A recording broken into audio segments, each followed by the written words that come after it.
Hello నమస్తే. నేను journalist Srinivas. ఆంధ్రప్రదేశ్లో, తెలంగాణలో రాజకీయాలు చాలా హీట్ ఎక్కినాయి.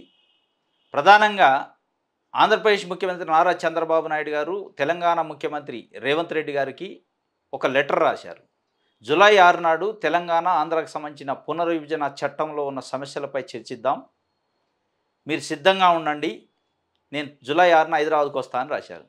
వెంటనే ముఖ్యమంత్రి రేవంత్ రెడ్డి గారు మరి అసలు దీనిపైన విధి విధానాలు ఏది, ఎజెండా అయింది, గైడ్లైన్స్ ఏమున్నాయి, అసలు ఆ సమస్యలు ఏమున్నాయని అధికారులతో కనీసం మీటింగ్ కూడా పెట్టుకోకుండా ఎస్ సార్ ఓకే జీ హుజూర్ అన్నట్లు ఒక రకంగా ఆయన తేదీ ఫిక్స్ చేసి లెటర్ రాస్తే ఈయన ఓకే అన్నాడు. ఎస్, రెండు గవర్నమెంట్లు చర్చించుకోవచ్చు, కూర్చోవచ్చు, ఓకే. ఇద్దరు కన్వీనియంట్ డేట్స్ చూసుకొని వాస్తవంగా చెప్పాలి. కానీ అక్కడ నుంచి వచ్చినాయి. మరి బయట ఏమన్నా ఆఫ్లైన్లో మాట్లాడుకున్నారు కానీ అఫీషియల్గా అయితే లెటర్ రాసిండు, ఆయన అఫీషియల్ రిప్లై ఇచ్చిండు ఓకే అని. దాని తర్వాత జరుగుతున్న పరిణామాల్లో అక్కడ అవుట్పుట్ చూస్తే ఏం లేదు. ఎక్కడా కూడా ఇద్దరు ముఖ్యమంత్రులు, ఇద్దరు మంత్రులు, ఆ రెండు గవర్నమెంట్కి సంబంధించిన మంత్రులు, అధికారులు మాట్లాడుకున్న చర్చల విషయం కానీ ఆ వీడియోలు కానీ ఆడియోలు ఏది బయట రాలే. జస్ట్ వాళ్ళు ఉప ముఖ్యమంత్రి గారు బయటకు వచ్చి ప్రెస్ మీట్లో కొన్ని విషయాలు చెప్పారు. ఏంటి అంటే అధికారుల స్థాయిలో ఒక కమిటీ వేస్తున్నాం, అక్కడ పరిష్కారం కాకపోతే మంత్రుల స్థాయిలో ఒక కమిటీ వేస్తాం, దాని తర్వాత ముఖ్యమంత్రులు కూర్చొని చర్చిస్తాం అన్నారు.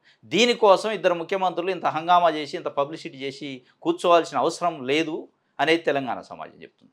దాని తర్వాత జరిగితే నెక్స్ట్ డేట్లో ఎన్టీఆర్ ట్రస్ట్ భవన్లో పెద్ద ఎత్తున ఒక ర్యాలీ లెక్క, ఒక పెద్ద సన్మానం లెక్క పెద్ద ఎత్తున ర్యాలీ చేసి చంద్రబాబు నాయుడు గారిని ఆహ్వానం పలికినట్టు ఆయన అక్కడికి పోయి నాకు తెలంగాణ, ఏపీ రెండు కళ్ళు అని అన్నాడు. ఈ రెండు కళ్ళ సిద్ధాంతం 2009 నుంచి మనం వింటూనే ఉన్నాం.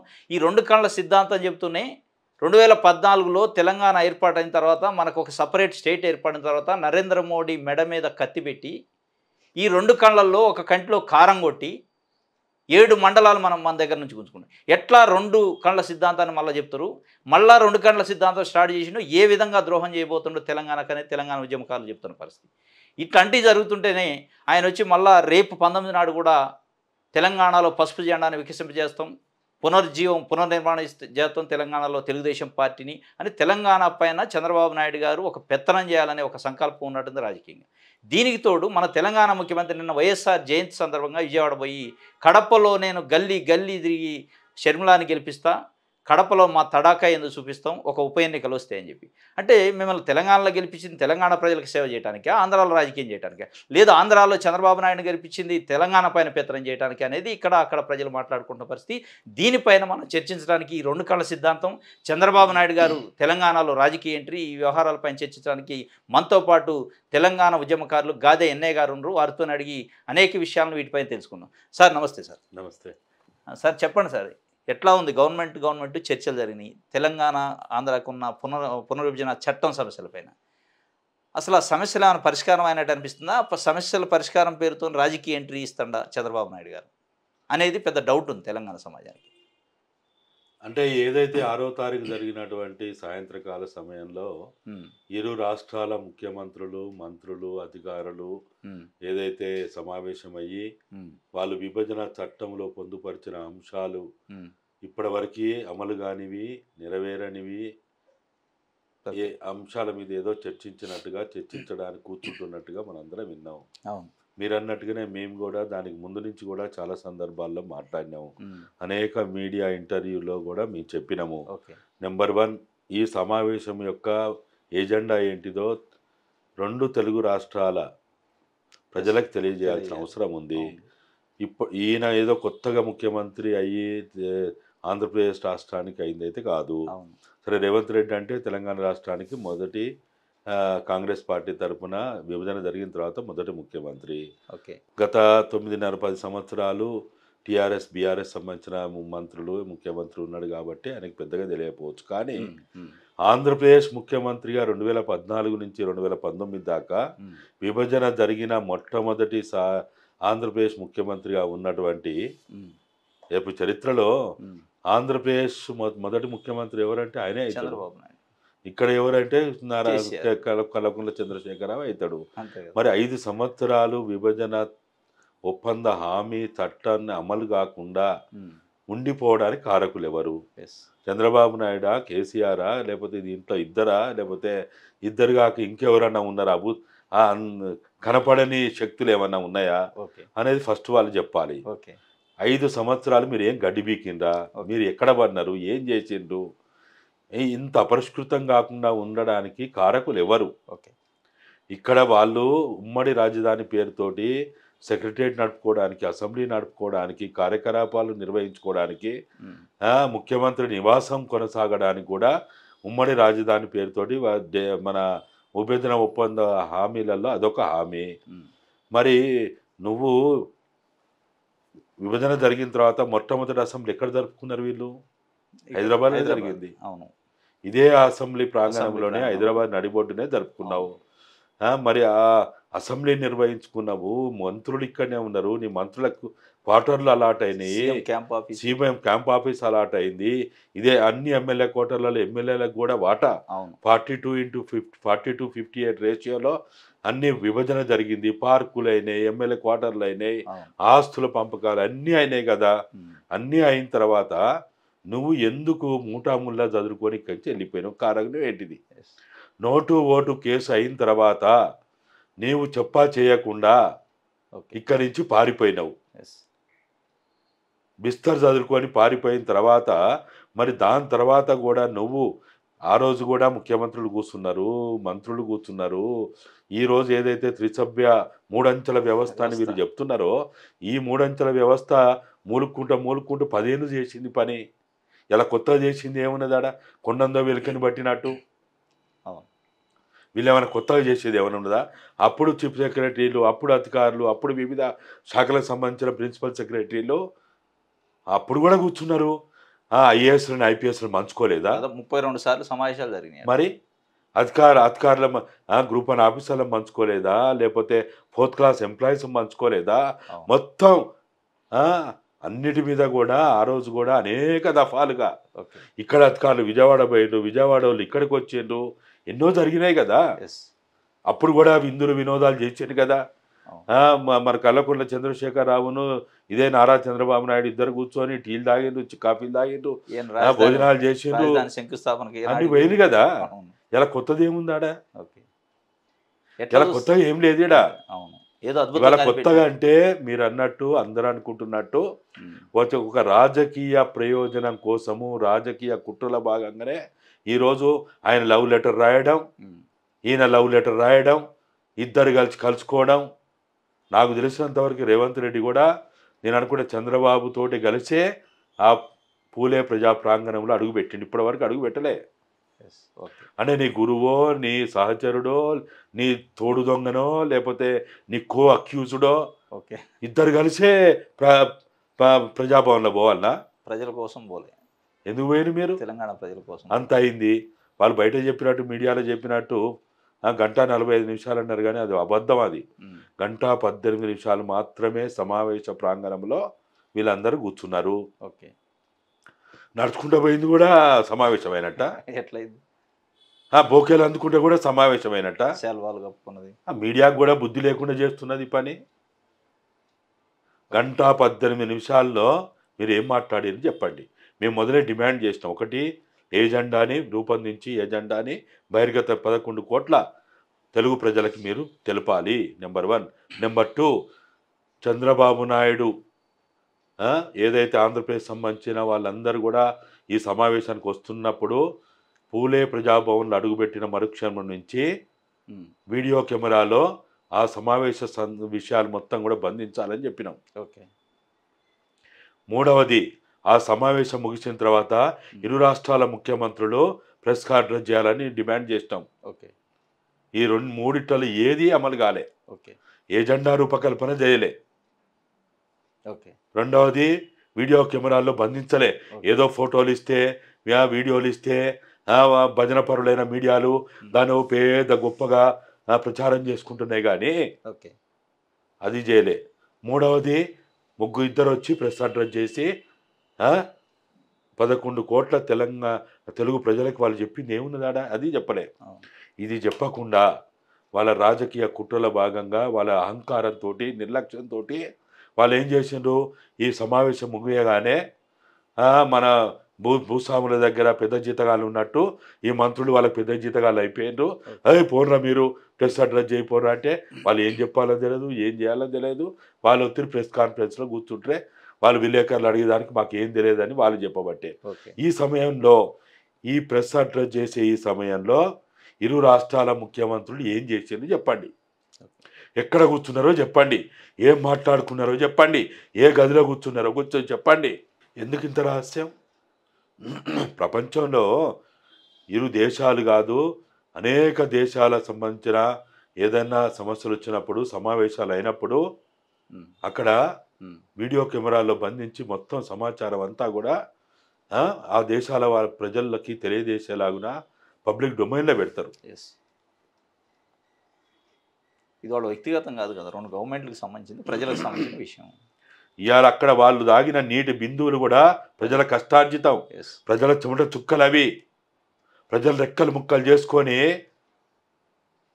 కట్టిన ట్యాక్సుల ద్వారా వాళ్ళు తాగిన నీళ్ళైనా, తినే తిండి అయినా, అది కోడి మాంసమైనా, గొర్రె మాంసమైనా, మేక మాంసమైనా, లేకపోతే అది చేపలైనా, పులుసులైనా, ఇంకోటైనా అది ఎవరిది? వాళ్ళ కష్టార్జితమా? ప్రజలు, వాళ్ళ భార్య, పిల్లలు, లేకపోతే వాళ్ళ తల్లిదండ్రులు, వాళ్ళ వంశం కష్టం చేస్తే వాళ్ళు అక్కడ కూర్చొని విందులు వినోదాలు చేసిండ్రా? ప్రజల కష్టార్జితం. పాలకులు కానీ, అధికారులు కానీ వాళ్ళు తాగే నీటి బిందువులు కూడా ప్రజల చెమట చుక్కలవి. వాళ్ళు తినే ప్రతి మెతుకు అది ప్రజల కష్టార్జితం. అది వాళ్ళు ఏది చేసినా అది పబ్లిక్గా ఉండాలి. వాళ్ళు ఇష్టం వచ్చినట్టు నువ్వేం మాట్లాడుకున్నావో తెలియదు, ఏం చేసినావో తెలియదు, 10 సంవత్సరాలు ఏం బీకిండో తెలియదు, ఎక్కడ ఏం చేసిండో తెలియదు. ఏం చేసిండ్రా మీరు? 10 సంవత్సరాలు ఇద్దరు ముఖ్యమంత్రులు, అధికారులు, మంత్రులంతా మీరు ఏం గడ్డి బీకిండ్రా? మా సొమ్ము తినుకుంటూ కోట్ల రూపాయలు మీరు ఎనికేసుకున్నారు. సిగ్గుండాలా మీకు? ఇంకా మేము ముఖ్యమంత్రులం, మేమేదో పేద పొడుగులాం అని చెప్పుకోవడానికి సిగ్గుండాలా మీకు? ఒక్కసారి మీ ముఖం తీసుకుపోయి మీ పిల్లల దగ్గర చూపెట్టండి, మీ పిల్లలు పోయి అడగండి, మీ భార్యని అడగండి, మీ మనవరాలను అడగండి. మీరు చేసిన పని గొప్పదా, మంచిదా, చెడ్డదా అని చెప్తారు. సిగ్గుండాలనే ముఖ్యమంత్రులారా? మేము ఇరు రాష్ట్రాల తెలుగు ప్రజల ముఖ్యమంత్రులు చెప్పుకోవాలంటే మాకెంతో హుందాగా ఉండాలి. బయట పోయి చెప్పుకోవడానికి మాకు సిగ్గెత్తాంది ఇటువంటి ముఖ్యమంత్రులా అని. గత ముఖ్యమంత్రులు అట్టే చేసిండ్రు, మీరు అట్టే చేస్తాండ్రు. మీరు ఏం చేసిండ్రు, ఏం సాధించిండ్రు? కొండంత వెలకని పట్టినట్టు ఏదో కొండంత రాగం తెచ్చిండ్రు. 3-4 రోజులు మీడియా, భజన మీడియా, బ్రేకింగ్లు, స్క్రోలింగులు, స్పెషల్ స్టోరీలు. సిగ్గుండాలే మీకు కూడా? ఏం చేసిండే? అంటే మీరు బిల్డింగులు అడుగుతాడట, లేకపోతే ఢిల్లీ తరహాలో వాళ్ళకట ఇక్కడ భవనం కావాలట. ఇది విభజన ఒప్పంద చట్టంలో ఉందా? మూసీ నది విభజన ఒప్పంద చట్టంలో ఉందానే? ఏం అధికారులారా, ఐఏఎస్లారా, సిగ్గుండాలి మీకన్నా? మీరన్నా వాళ్ళంటే చదువుకోలేదు, ఏదో 10వ తరగతి ఫెయిల్ అయినోడో, ఇంటర్మీడియటో, డిగ్రీలో, పీజీలో చదివినోడు ఎవడో దద్దమ్మలు ఉన్నారు. మీకేమైందా? మీకు ఒక్కొక్కరికి 3 లక్షలు, 5 లక్షలు జీతం తీసుకుంటారు మీరు. విభజన చట్ట ఒప్పందంలో మూసీ నది ఉందా? మూసీ నది ప్రక్షాళన ఉందా? మూసీ నది ఇరువైపులా పేద ఏమో చేద్దామంటారు. ఏం చేస్తారు మీరు?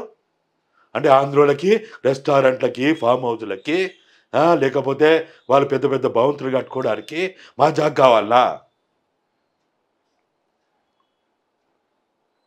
విభజన ఒప్పంద చట్టంలో ఏముందో మీకు తెలుసా?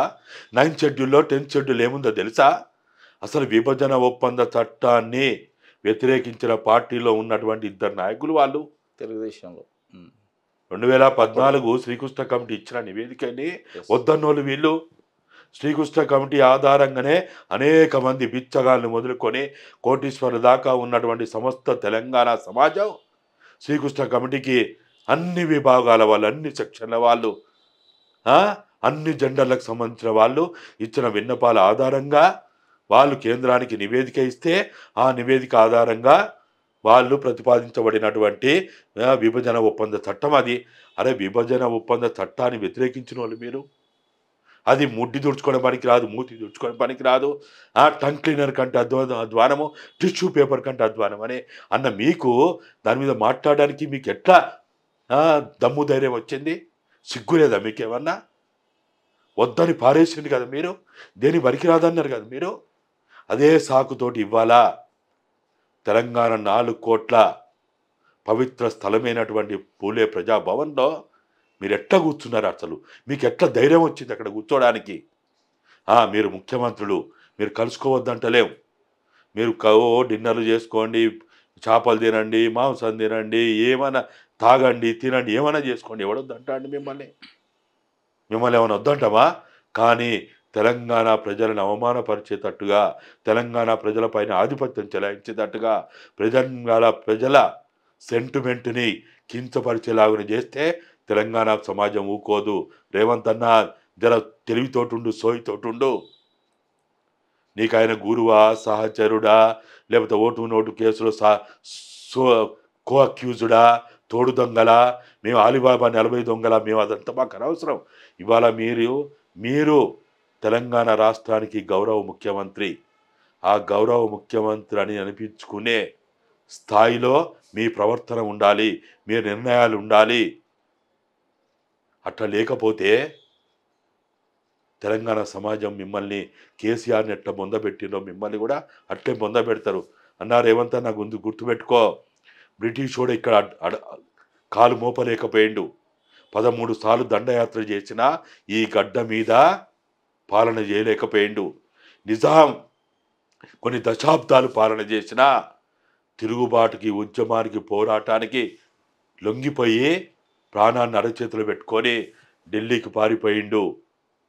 రాదనుకున్న తెలంగాణ, నవ్వుల పాలైన తెలంగాణ, భారతదేశ చిత్రపటంలో తెలంగాణ రాష్ట్రాన్ని ఉండడానికి వీల్లేదని వీగిన వాళ్ళని బొందబెట్టి తెలంగాణ తెచ్చుకున్నది ఈ గడ్డ.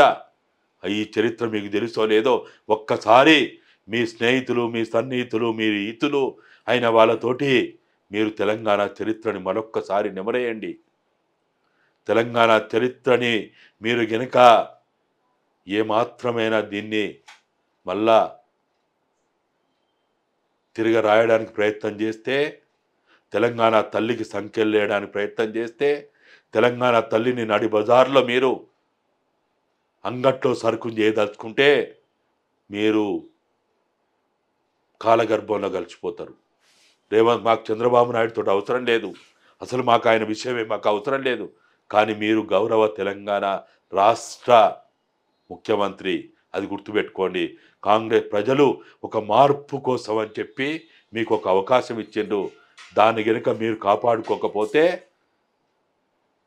రానున్న రోజుల్లో ప్రజలు మీకు ఇప్పటికే మొన్న లోక్సభ ఎన్నికల్లో ఎంతో కొంత బుద్ధి చెప్పిండ్రు. రాబోయే సర్పంచ్ కానీ, లోకల్ బాడీ కానీ, లేకపోతే మున్సిపాలిటీలు కానీ, కార్పొరేషన్ల ఎన్నికల్లో ప్రజలు మాత్రం ఖచ్చితంగా వాళ్ళ తీర్పుని తెలంగాణకు అనుకూలంగా ఇస్తారనేది మీరు మర్చిపోకూడదు. సార్, ఇప్పుడు 6th నాడు సమావేశం జరిగింది. నెక్స్ట్ డే 7th నాడు ఎన్టీఆర్ ట్రస్ట్ భవన్కి వచ్చింది చంద్రబాబు నాయుడు గారు. ఆ సందర్భంగా తెలంగాణ యువత, నిరుద్యోగులు, ఉద్యోగులు వ్యతిరేకిస్తారు బాగా. తెలంగాణ ఉద్యమానికి ద్రోహం చేసిండు చంద్రబాబు నాయుడు అనేది జనరల్గా మనకి తెలంగాణ ఉద్యమకారులు ఉన్న టెండెన్సీ. కానీ ఇదే నిరుద్యోగులు ఆయనకు రిప్రజెంటేషన్ ఇవ్వడానికి పోయారు. మా సమస్యలు పరిష్కరించడం అంటే తెలంగాణ ప్రభుత్వం నిర్లక్ష్యం వల్ల కనీసం చంద్రబాబు నాయుడు గారు చెప్తేనన్నా రేవంత్ రెడ్డి వింటాడనే ఒక నమ్మకమా ఏంటి అసలు? ఇప్పుడు వాళ్ళకి ఏంటంటే, ఇప్పుడు ఆపదల్లో ఉన్నారు, కష్టాల్లో ఉన్నారు. బయలుపడ్డోడు ఆపదలో ఉన్నాడు, సాగు బతుకున్నాడు, ఏం చేస్తాడు? ఎవ్వరికి పోయి చెప్పుకునే ఏదన్నా మనకి ఏమన్నా సహాయం దొరుకుతుందేమో, లాభం అవుతుందని అనుకున్నాం. తెలంగాణ రాష్ట్ర సాధన సమయంలో 33 పార్టీల దగ్గరికి పోయి లెటర్లు తీసుకున్నాం. ఓకే, అసలు ఆ పార్టీలో ఎవడు ఇక్కడ లేడు. ఓకే, వారికి కనీసం రాష్ట్ర కమిటీ లేదు ఇక్కడ. ఓకే. కానీ మనకేందంటే రాష్ట్ర ఏర్పాటు కోసం మన అందరి దగ్గర అన్ని గడపలు దొక్కినాము, అందరినీ కలుసుకున్నాము, అందరిని కౌగలించుకున్నాము. ఏదో మనం అప్పుడు డైలాగులు చెప్పినాం కదా, కుష్టు రోగిని కౌగలించుకుంటాము, బొంతపురు ముద్దు పెట్టుకుంటామని. అట్లా ఇప్పుడు సమస్యల్లో ఉన్నాడు, బాధల్లో ఉన్నాడు ఏం చేస్తాడు? ఇప్పుడు నాకేదన్నా ఒక వ్యాధి వచ్చింది, నేనేం చేస్తా? ఒక డాక్టర్ దగ్గర పోతా, ఆడవాడు వాని ద్వారా న్యాయం కాబట్టి ఇంకో దగ్గర పోతే వినాల్సిన పర్సన్ ఏంటి? ఆ పరిస్థితి రాదు కదా, ఎందుకు వస్తుంది? అందుకనే పెద్దలు చెప్తారు, మన ఊళ్ళలో ఉన్న మన అమ్మమ్మలు, నానమ్మలు, మన పెద్దలు ఏం చెప్తారంటే, బిడ్డ పిల్లల్ని కనడం కాదురా గొప్పతనం, వాళ్ళని సరైన రీతిలో వాళ్ళని పెంచాలరా నాయన అంటాడు. ఉమ్, ఒకవేళ నీకు పెంచడం శాత కాకపోతే ఉమ్, ఆ? నీకు పెంచడం శాత కాకపోతే పెంచటోనికని నీరు అంటారు. ఓకే. నీకు పెట్ట శాత కాకపోతే పెట్టేటోని. అడక తినటం దగ్గరికైనా అడక తినడానికైనా పంపురా అంటారు. ఓకే. ఆ పరిస్థితి ఎందుకు వస్తుంది? ఆ పరిస్థితి ఎందుకు వచ్చింది? ఎవరు డ్యూటీ వాళ్ళు చేయకపోవడం మన మన గవర్నమెంట్ మన నీ వాళ్ళు ధర్మం నువ్వు చేయకపోతే నీ చేయకపోతే. నీ నీ బాధ్యత నువ్వు నిర్వహించకపోతే వాడు ఏం చేస్తాడు? ఇప్పుడు తల్లిదండ్రులు వాళ్ళ బాధ్యత నిర్వహించకపోతే పిల్లలు ఏం చేస్తారు? Yes. ఎవరో దగ్గర సాయానికి పోతారు. ఓకే. పెద్దమ్మో చిన్నమ్మో బాబాయో అత్తమ్మో మామయ్యనో ఎవడో దగ్గర ఎవ్వడు కాకపోతే ఉమ్. అనాథాశ్రమాలకు పోతారు. ఆ పరిస్థితి వచ్చింది ఇప్పుడు తెలంగాణ నిరుద్యోగులు. అంతే మరి. ఆ, వాళ్ళ ఏంటి పరిస్థితి మరి? ఓకే. ఇవాళ ఎవడు వాళ్ళు చెప్పులు అరగంగా ఎమ్మెల్యేల చుట్టూ మంత్రుల చుట్టూ అధికారుల చుట్టూ ముఖ్యమంత్రి చుట్టూ తిరిగితే ఎవడు కలవడం ఎవడు కలవ Yes. కనీసం పబ్లిక్ సర్వీస్ కమిషన్ దగ్గర పోయి ఆ అధికారి కన్నా మొరపెట్టుకుంటా అంటే కూడా చైర్మన్ మొరపెట్టుకుంటా అంటే కూడా వందల వేల మంది పోలీసు వాళ్ళు తుపాకులు టీయర్ గ్యాసులు వాటర్ క్యాన్లు కంచెలు. అదేదో పేద భారతదేశం మీద ఎవడో దండయాత్ర చేయడానికి వస్తున్నట్టు ఓకే. సిగ్గుండాల వీళ్ళకి. ఓకే. అరే వాళ్ళు తెలంగాణ బిడ్డలు, తెలంగాణ భూమిపుత్రులు వాళ్ళు. నిన్న డిఎస్సి ఆ అభ్యర్థులు DSC కూడా వాళ్ళు చాలా రాత్రి పెద్ద చూస్తేనే మహిళలను తీసిపోయారు. వాళ్ళని పోలీస్ స్టేషన్లో పెడితే స్టేషన్లో పాపం పెట్టారు. వాళ్ళు తెలంగాణ తల్లి గురించి పాటలు పాడుకుంటా అవును. వాళ్ళ కష్టంలో కూడా మరి దీన్ని ప్రజాపాలన అంటారా? ఏం పాలన? ప్రజలు లేరు, పాలన లేదు. ఉమ్. ఏం పాలన? ఒకవైపు ప్రజాపాలన అంటున్నారు సార్. ఎవడన్నాడు? ఇంకొక వైపు మీడియా అంటారు. ఎవడు అంటాడు? కాంగ్రెస్ పార్టీ మీ వాళ్ళు. మీడియా చేస్తాను ఈ పని అంతా.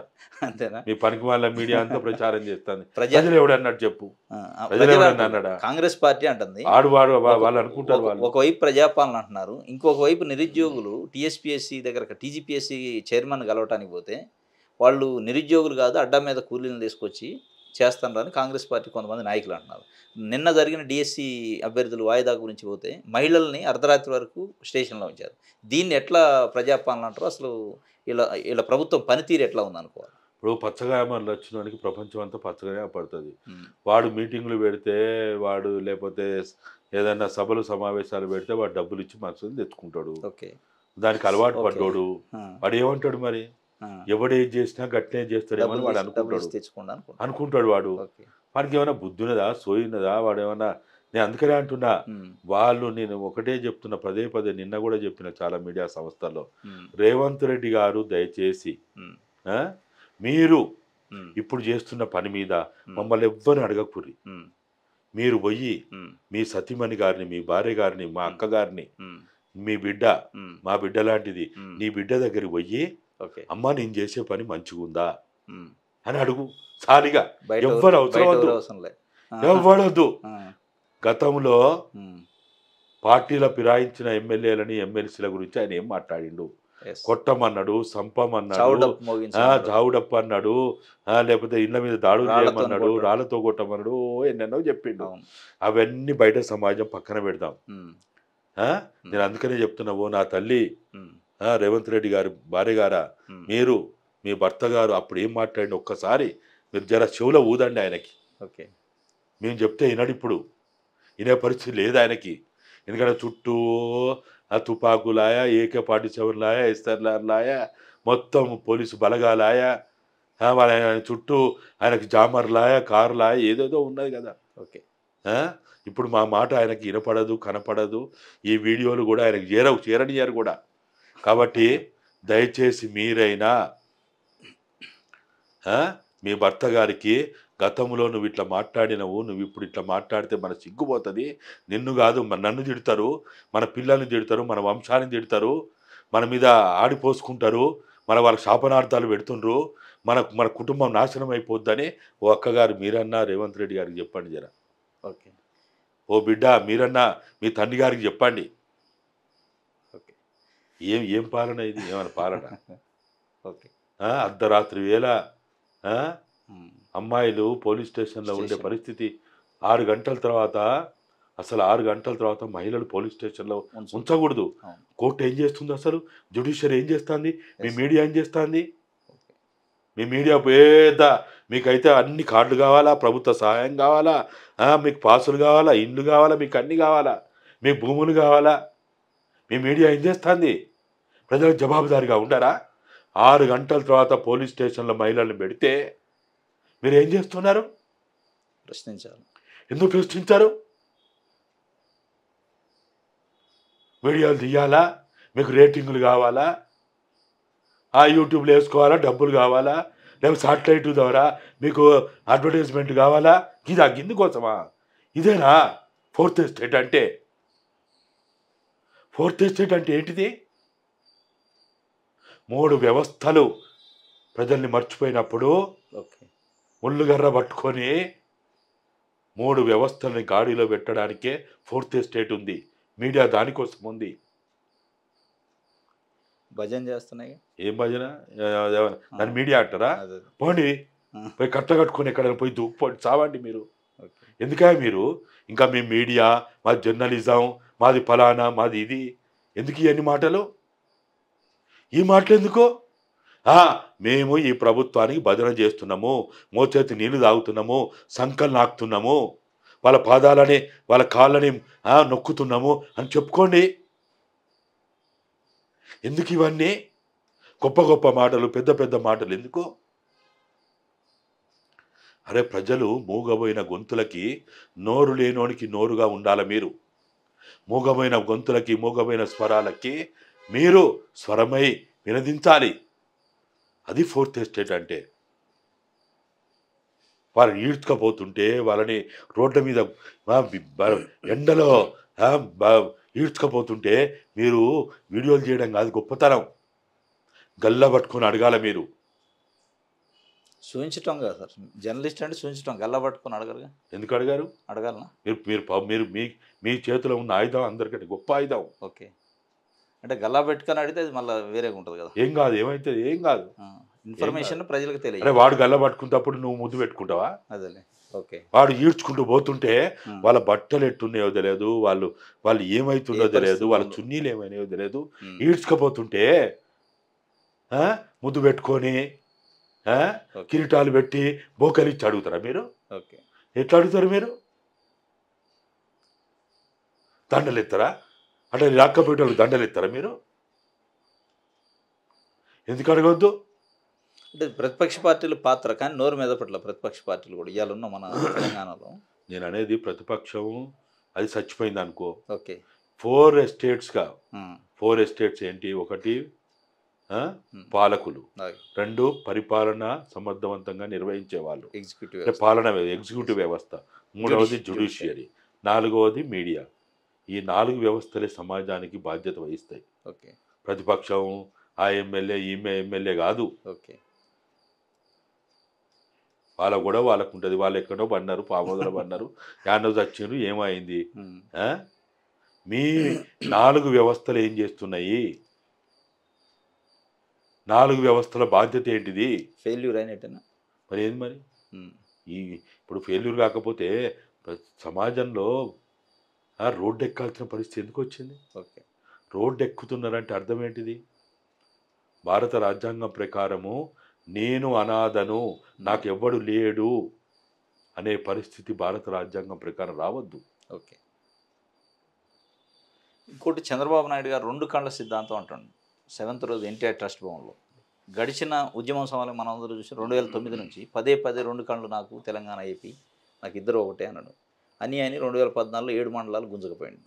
మళ్ళీ ఇప్పుడు ఏంది, ఏమైనా ప్రమాదం ఉందా? 2 కళ్ళ సిద్ధాంతంతో తెలంగాణ నుంచి ఏమన్నా ఆశించి ఆ ప్రయత్నం చేస్తుంటా? పొలిటికల్ మైలేజ్ అయినా ఇంకేమన్నా తెలంగాణ ఆస్తులు, తెలంగాణ సంపద, దాన్ని ఏమన్నా స్కెచ్ చేస్తున్నా? ఎందుకంటే మన చర్చలలో మీరు దరఖాస్తు పెట్టుకోండి, జాగా ఇస్తాం, హైదరాబాద్లో బిల్డింగ్ కట్టుకుంది అన్నాడు. అసలు అది దేశంలో ఎక్కడా లేదు.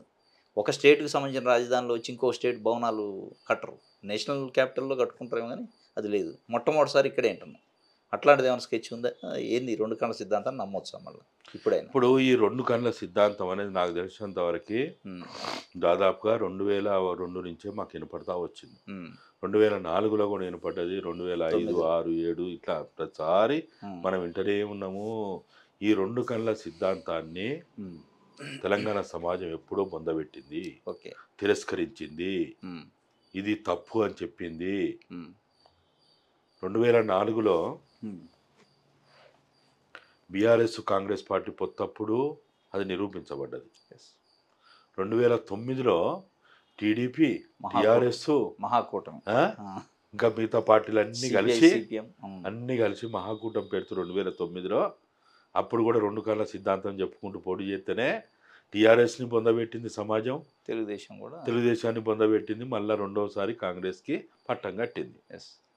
మళ్ళా తర్వాత 2014లో మళ్ళా ఎవరికి వాళ్ళు పోటీ చేసిండ్రు, తెలుగుదేశంతో పొత్తు పెట్టుకున్న బీజేపీ ఏమైందో మనం చూసినాం, ఆ 2 కళ్ళ సిద్ధాంతం ఏమైందో చూసినాం. మళ్ళా 2018లో కాంగ్రెస్ పార్టీతోటి టీడీపీ పొత్తు పెట్టి మహాకూటమి, కాంగ్రెసు, టీడీపీ, కమ్యూనిస్టులు, టీజేఎస్ అందరు కలిసి మళ్ళా మహాకూటమైన కొత్త భాగవతం పుట్టించి మళ్ళా 2 కళ్ళ సిద్ధాంతం ఏమైందో చూసినాం. ఈ 2 కళ్ళ సిద్ధాంతాన్ని తెలంగాణ సమాజం ఒక్కసారి కాదు, 2 కళ్ళ సిద్ధాంతం ప్రతినిధి అయినటువంటి నాయకుడైనటువంటి చంద్రబాబుతోటి కేసీఆర్ పొత్తు పెట్టుకుంటే కూడా 2009లో కేసీఆర్ కూడా బుద్ధి చెప్పిన సమాజం ఇది. రిజెక్టెడ్ సిద్ధాంతం అది. ఇంతకంటే ఇంకా మేము ఏం చెప్పాలా, ఎన్నిసార్లు నిరూపించాలో తెలంగాణ సమాజం? ఈ 2 కళ్ళ సిద్ధాంతం చెప్పబడే వ్యక్తితోటి ఎవ్వడు కలిసినా వాడు కూడా నాశనం అవుతాడు అని తెలంగాణ సమాజం చెప్పగానే చెప్పింది. టీఆర్ఎస్ పొత్తు పెట్టుకున్నా దెబ్బ కొట్టింది, కమ్యూనిస్టులు పొత్తు పెట్టుకున్నా దెబ్బ కొట్టిండ్రు, బీజేపీ పొత్తు పెట్టుకున్నా దెబ్బ కొట్టింది. చివరికి 2018లో కాంగ్రెస్ పార్టీ పొత్తు పెట్టుకుంటే కూడా దెబ్బ కొట్టిండ్రు. అది ఒక భస్మాసుర హస్తం అది. ఇప్పుడు ఇంతకంటే ఇంకా ఏం చెప్పాలి చెప్పు. ఈ చంద్రబాబు నాయుడు గారు ఈ యాక్టివిటీస్ ఇదంతా చూస్తుంటే తెలంగాణ మీద ఏదో కొంత పెత్తనం చేయాలి, రాజకీయంగా నిలదొక్కోవాలి, పసుపు జెండా అనే ప్రయత్నం చేస్తున్నారు. మీలాంటి తెలంగాణ వాదులు కొంత ప్రజలకు అవేర్నెస్ చేస్తున్నారు, చైతన్యం చేస్తున్నారు, ఆయన సిద్ధాంతం ఏంది ఆయన. కానీ తెలంగాణ జేఏసీ చైర్మన్గా కోదండరాం టీజేఎస్ ప్రెసిడెంట్గా ఉండు, ఆయన నోరు మీద పెట్టలేదు. అసలు తెలంగాణ సిద్ధాంతకర్తనే, తెలంగాణ జాతిపితనేనే, తెలంగాణ రావడానికి కారణం 2 ఎంపీలతో పోయి తెలంగాణ తీసుకొచ్చిన, ఢిల్లీ పోయేటప్పుడు తెలంగాణతోనే వస్తా అని పదే పదే కేసీఆర్ చెప్తుంటాడు. ఆయన మాట్లాడు ఏంటి దీని అనుకున్న కారణం? అన్నా ఇది చరిత్ర. ఇది కేసీఆర్లో, కోదండరాంలో, ఇన్నయ్యనో వీళ్ళెవ్వడు తెలంగాణకి పేటెంట్ రైట్ తీసుకున్న వాళ్ళు కాదు. మేము ఇవ్వడం కాదు. తెలంగాణ ఉద్యమం 53లో మొదలయ్యి 56, 69 తిరిగి మళ్ళీ 97 నిరంతరం కొనసాగుతూ వస్తున్నది. దీనికి ఎవ్వడు కానీ, ఏ వ్యక్తి కానీ, ఏ పార్టీ కానీ, ఏ జెండా కానీ దీనికి నేనే హక్కుదారుని చెప్పడానికి వీల్లేదు.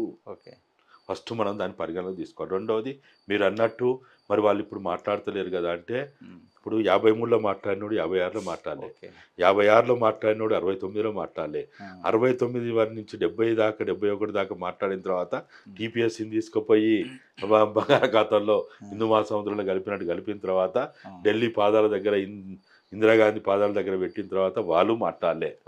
వాళ్ళు ఇవ్వడు మాట్లాడకున్నా మళ్ళా తిరిగి 96, 97 నుంచి తెలంగాణ ఉద్యమం ప్రారంభం కాలేదా? ఉద్యమం సుదీర్ఘకాలం కొనసాగలేదా? రాదనుకున్న తెలంగాణని, నవ్వుల పాలైన తెలంగాణని, భారతదేశ చిత్రపటంలో తెలంగాణని ఈ భూమండలం ఉన్నంత కాలం చూడలేమని విర్రవీగిన వాళ్ళని కాదని తెలంగాణ తెచ్చుకున్నావా లేదా? తెచ్చుకున్నాం. దీంట్లో ఏం లేదన్నా. మేము ఇవ్వడం అసలు కేసీఆర్ ఎవడు, కోదండరాం ఎవడు, ఇన్నయ్య ఎవడు, కొనికిసుకోగలం మేము ఇవ్వడం అసలు. నీళ్ళు ఇప్పుడు ఒక నదిలో ప్రవాహంతో ఉంటేనేమో ఒడ్డుకు చేరుతాం, ప్రవాహంలో లేకపోతే అన్నీ ఆగిపోతాం. మన కోసం ఏది ఆగదు, మన కోసం ఎవ్వడు ఆగడు, ఏది ఆగదు. ఆగుతుందా? ప్రధానమంత్రులు చంపబడ్డరు, ముఖ్యమంత్రులు చనిపోయినరు, పార్టీలు పోయినాయి, ఆగిందా? సమాజం ఆగుతుందా? ఆగదు. సమాజం ఎప్పుడు ఆగదు. ఒకడు కాకపోతే ఒకడు. ఇప్పుడు నేను కాకపోతే నీకు ఇంకోటి దొరకడా? ఇప్పుడు మీరు ఇంటర్వ్యూకి నన్ను అడిగిండ్రు, నాకు వీలు కాదన్నా, మూవుకుంటావా? అరే ఆయన అన్నాడు ఇస్తా అన్నాడు, ఇస్తలేడు అని ఏమన్నా దుప్పటి కప్పుకొని కూర్చుంటావా? అరే వాడు కాకపోతే ఇంకోడని ఇంకో దగ్గర పోతావు. ఒక ఉద్యోగం రాలే ఊకుంటావా? ఇంకో దగ్గర పోతావు.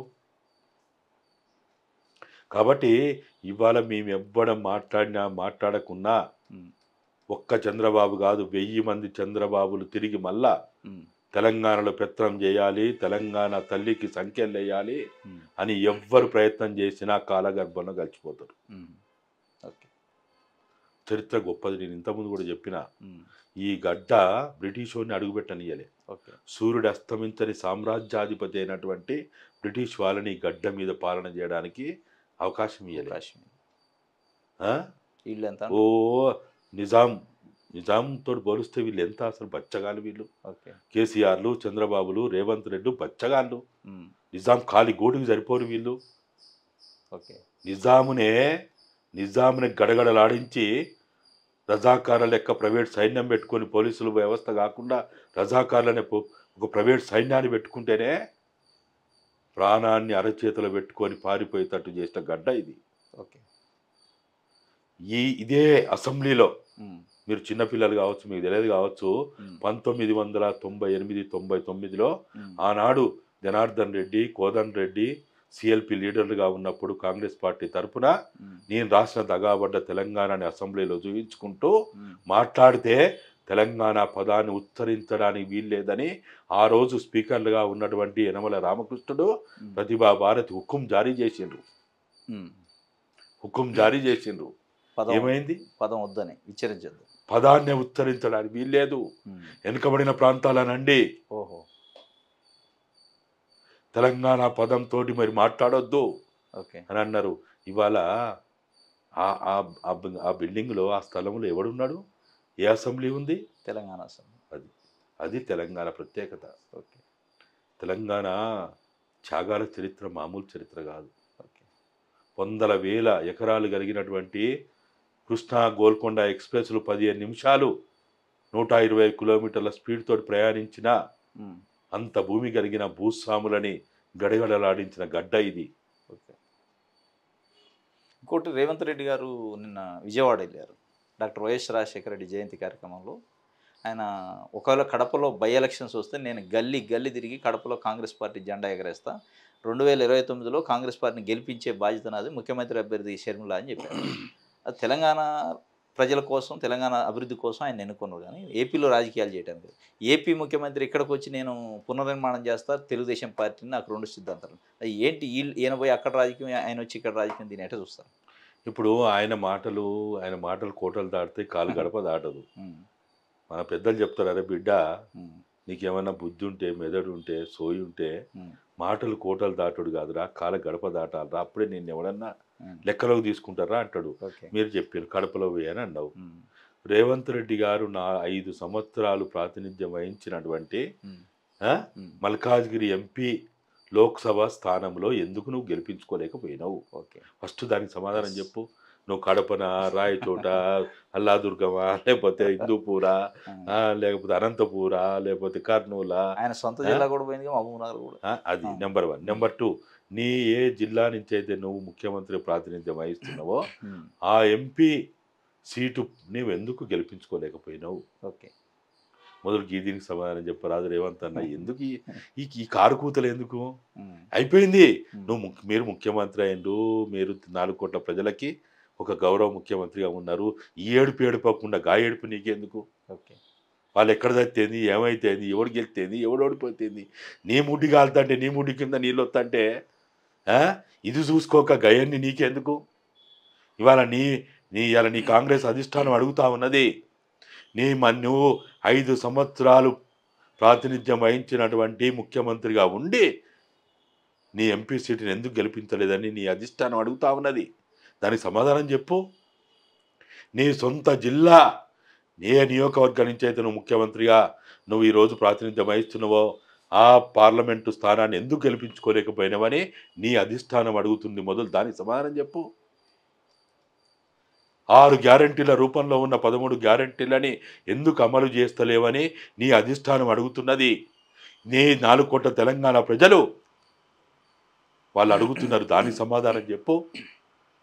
పట్టభద్రులైన నిరుద్యోగులు ఇవాళ గ్రూప్ 1 కావచ్చు, గ్రూప్ 2 కావచ్చు, డిఎస్సి కావచ్చు, ఇంకా అనేక అంశాల గురించి రోడ్డు ఎక్కుతున్నారు, ధర్నాలు చేస్తాను, రాస్తారోకలు చేస్తాను, దిగ్బంధాలు చేస్తాను, రాత్రి మగలు పోలీస్ స్టేషన్లో ఉంటా ఉన్నారు. నీ బిడ్డల్లాంటి బిడ్డలు వాళ్ళు గుర్తుపెట్టుకో. నీ కోసం వాళ్ళు ఎంత శ్రమించిండ్రో, ఎంత త్యాగాలు చేసిండ్రో, ఎన్ని కేసులో ఇరికించబడ్డారో, ఎన్నిసార్లు జైలుకు పోయిండ్రో. నువ్వు జైలుకు పోతే అదొక చరిత్ర, అదొక న్యూసు. వాళ్ళు జైలుకు పోతే వాళ్ళ కష్టాలు అనుభవిస్తే వాళ్ళు కేసులు అయితే అది చరిత్ర న్యూస్ కాదా, అది చరిత్ర కాదా? ఇవాళ వాళ్ళు అడుగుతున్న దాంట్లో ఇప్పుడు స్కూలు తెరిచిండు. జూన్ 12వ తేదీ నాడు స్కూలు తెరిచి ఇప్పటివరకు మధ్యాహ్న భోజన పథక పాత బిల్లులు ఇప్పటివరకు కట్టలేదు. అప్పుడు ప్రారంభించినటువంటి మార్నింగ్ టిఫిన్ పెడుతున్నా లేదా ఎవరికి తెలియదు. ఇప్పటివరకు బట్టలు లేవు, పుస్తకాలు లేవు, నోట్ బుక్స్ లేవు, టెక్స్ట్ బుక్లు లేవు, బ్లాక్ బోర్డులు లేవు, చాక్ పీసులు లేవు, టీచర్లు లేరు, కావాల్సిన కనీస సౌకర్యాలు లేవు. దాని గురించి నీకు సోయి లేదు. దావకాలు లేవని ఎవడు పట్టించుకోడు. మీరు ఒక్కనాడైనా గాంధీ హాస్పిటల్కో, ఉస్మానియా హాస్పిటల్కో, నీ ఇంటి పక్కన ఉన్న సరోజిని హాస్పిటల్కో, మహావీర్ హాస్పిటల్కో మీరు ఒక్కనాడన్నా మీరు పోయి అటువైపు కళ్ళెత్తి చూసిందా? ప్రైవేట్ దవాఖానలో పోవడానికి, ఉపన్యాసాలు ఇవ్వడానికి మీకు టైం దొరుకుతుంది. మీకు రోని కార్త పోయింది, మృగశిర కార్త పోయింది. ఆషాఢ మాసం వచ్చి ఇప్పటి వరకు రైతులకి ఇత్తనాలు ఏమైందో తెలియదు, ఎరువులు ఏమైందో తెలియదు, వాళ్ళ పంటలు ఏమైందో తెలియదు.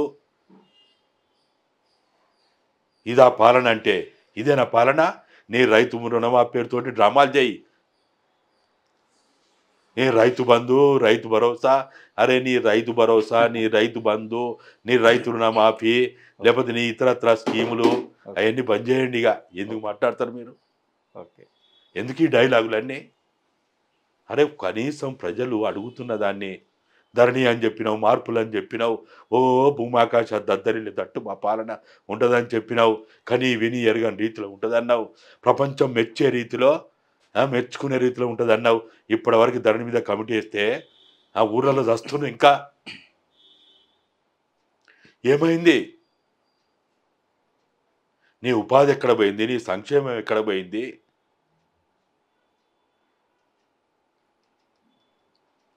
కాబట్టి ఇప్పటికైనా ఈ పనికి మాలిన ఇంకా చంద్రబాబు నాయుడు తోటి కూర్చోవడం, అరే మీకు ఎట్లా ఫేస్ టైంలు ఉంటాయి, ఇన్స్టాగ్రాములు ఉంటాయి, మీకు ఎట్లా వైర్లెస్ సెట్లు ఉంటాయి, మీరు దాంట్లో మాట్లాడుకోరు. ఎందుకు ఈ పనికి మాలిన ఓ పేద దాన్ని ఓ 2-3 రోజులు న్యూస్ ఐటమ్స్, బ్రేకింగ్లు, స్క్రోలింగ్లు, ఈ మీడియాకు కూడా ఏం పని లేక అరే ఒక ముఖ్యమంత్రితో తొడుపోతాడు. ఏమైతే అది ఏం ఆయన పెద్ద ఇదా ఏంది?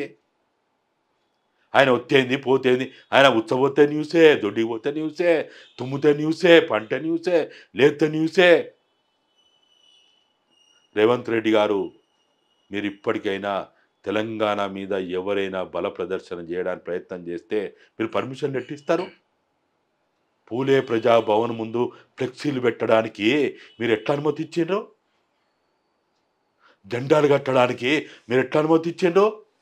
తెలంగాణ గడ్డ మీద, తెలంగాణ తల్లి మీద మీరు గుణపాలు దించుతున్నారు. మీరు తూటాల వర్షం కురిపిస్తున్నారు. తెలంగాణ తల్లిని అంగ వివస్త్రని చేసి నడి బజార్లో అంగడి బొమ్మని చేసి అమ్మకానికి పెడతారా మీరు? నా తల్లిని నడి బజార్లో అంగడి సరుకుని చేస్తుంటే కళ్ళప్పగించి చూడడానికి తెలంగాణ సమాజం, 4 కోట్ల తెలంగాణ ప్రజలు సిద్ధంగా లేరు. గుర్తుపెట్టుకోవచ్చు రేవంత్ అన్న. నీ 2 కన్నులు కాదు,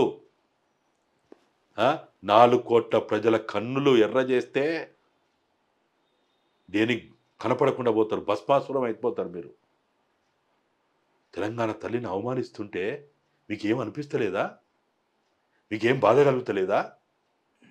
మీ చెమట, మీ రక్తం ఉడుకుతలేదా? మీ నరాలు పొంగుతలేవా? తెలంగాణ తల్లి బిడ్డలం మనం. మన తల్లికి ఏదైనా చిన్న ప్రమాదం జరుగుతుంటే, నష్టం జరుగుతుంటే, అవమానం జరుగుతుంటే కళ్ళెత్తుకొని చూడగలుగుతామా? దయచేసి ఇప్పటికైనా కాలం మించిపోయింది లేదు. జరుగుతున్న దాన్ని ఆలోచించుకొని ఇటువంటి మీడియా మేము ఇంకా మీ కాలం మూసేంత వరకు ఈ 5 సంవత్సరాలు మీ పాలనే ఉండాలని మేము అనుకుంటున్నాం. మీ కాంగ్రెస్ పార్టీనే పాలన ఉండని అని ఎవడొద్దంటలేము. కానీ తెలంగాణకు ద్రోహం జరిగితే, నమ్మక ద్రోహం జరిగితే మాత్రం చరిత్రలో చరిత్రహీనులు అయిపోతారు. రేవంత్ అన్న, దయచేసి మీరు ఆలోచించండి. ఇది ఇన్నయ్య గారితో ఇంటర్వ్యూ. ఎన్నయ్య గారు చెప్తున్నారు 2 కళ్ళ సిద్ధాంతం 2002 నుంచి ఇప్పటివరకు అనేక సార్లు తిరస్కరించబడ్డది. అది తెలంగాణ సమాజం ఎట్టి పరిస్థితుల్లో ఒప్పుకోదని ఒకవైపు చెప్తున్నారు. అదేవిధంగా తెలంగాణ ముఖ్యమంత్రి రేవంత్ రెడ్డి గారిని ఎన్నుకుంది ఒక ప్రజాపాలన అందిస్తారని కాంగ్రెస్ పార్టీని గెలిపించుకున్నారు. కానీ తెలంగాణ వస్తే ఉద్యోగాలు వస్తాయని ఉద్యమం చేసిన నిరుద్యోగులను పోలీస్ స్టేషన్లో బంధిస్తారు. తెలంగాణను వ్యతిరేకించిన చంద్రబాబు నాయుడిని అంగరంగ వైభవంగా ఊరేగింపులతోని తీసుకొచ్చి సన్మానాలు చేస్తారు. ఇది ఎక్కడి న్యాయం? దీన్ని మారాలి. మీ ప్రభుత్వమే ఉండాలి, పరిపాలన చక్కగా చేయండి, ఇవన్నీ ఆత్మ పరిశీలన చేసుకోండి అని చెప్పి ఎన్నయ్య గారు చెప్తున్న పరిస్థితి ఇది. మనతో ఎన్నయ్య గారితో ఇంటర్వ్యూ, మరొక ఇంటర్వ్యూతోని మళ్ళీ కలుసుకుందాం. Thank you sir.